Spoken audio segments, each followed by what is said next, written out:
Okay, you might not know this about me, but I'm a bit of a nerd, particularly when it comes to food history. So I want to share a little bit of a story with you. There was a time not too far back when the world's centre of desserts and patisserie wasn't Paris or New York.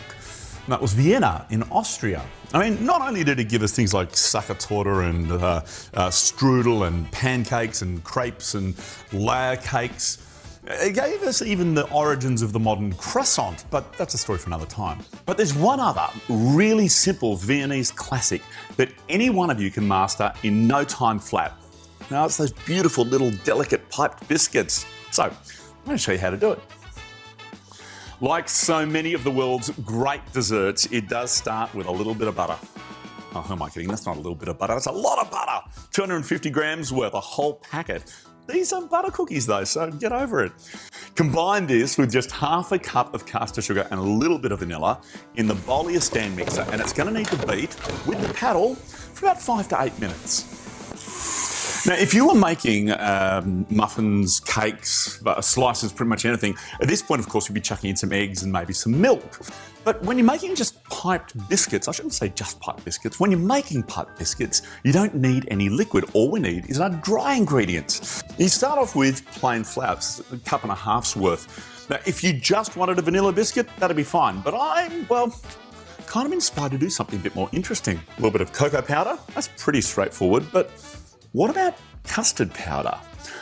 I reckon there's more than one of you out there that would think that custard powder is a bit of a nasty shortcut. But actually, you'd be wrong, and I'll tell you why. It's all about the science of cooking. It doesn't just add flavour, but the way in which it binds together, particularly to keep the peaks of the piped biscuits, is really, really interesting. So we'll sieve those together, then stir in some instant coffee so we get those lovely coffee streaks as well, and fold the lot together.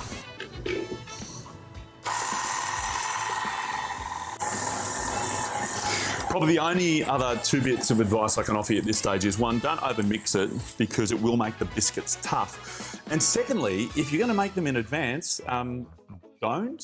The reason is, if you refrigerate this dough, the butter goes hard, they're impossible to pipe. What we need to do instead is get this straight into a piping bag fitted with a star-shaped nozzle. I mean, you can use a straight one if you wanted to, but why? I mean, the star-shaped ones are going to be beautiful. And don't you love my bright green piping bag? Isn't it stunning? The reason we use these in commercial kitchens, of course, is it makes sure that you can see it and you know where it is. It doesn't end up in the food. Oh, I think it's a nice shortcut.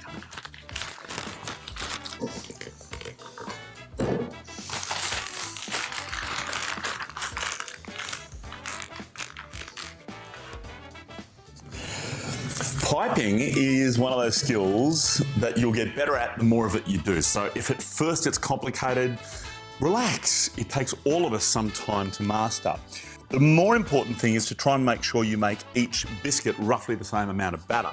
So provided you're doing that, don't worry too much about the exact shaping. When they go in the oven at 180 degrees, they're going to need somewhere between 12 and 15 minutes. It's a pretty quick cook, just until they're starting to get firm, because this mixture, not having any eggs or liquid in it, is going to firm up really quickly. And while they're baking, we'll make a little filling to sandwich them together. It is about the easiest thing in the world. You just want some regular old white chocolate, which will melt gently.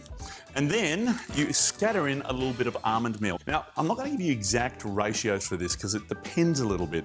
Now, I've got, what's that? That's 200 grams of white chocolate. And we'll melt that in the microwave. And then add the almond meal, so 1 spoon at a time.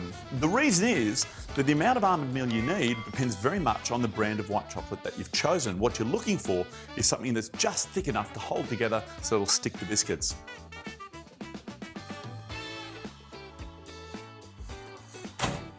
Well, they do smell absolutely amazing.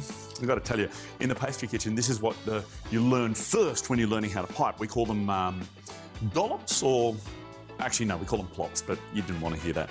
Over time, as you get better at piping, you're going to learn to do rosettes, which are the circles, zigzags, lines, all sorts of bits and pieces. But I want you to start out with something really, really simple. Remember, once you've got them filled and dusted with icing sugar, It's going to just be amazing. So these need to cool down completely, and then we'll sandwich them together.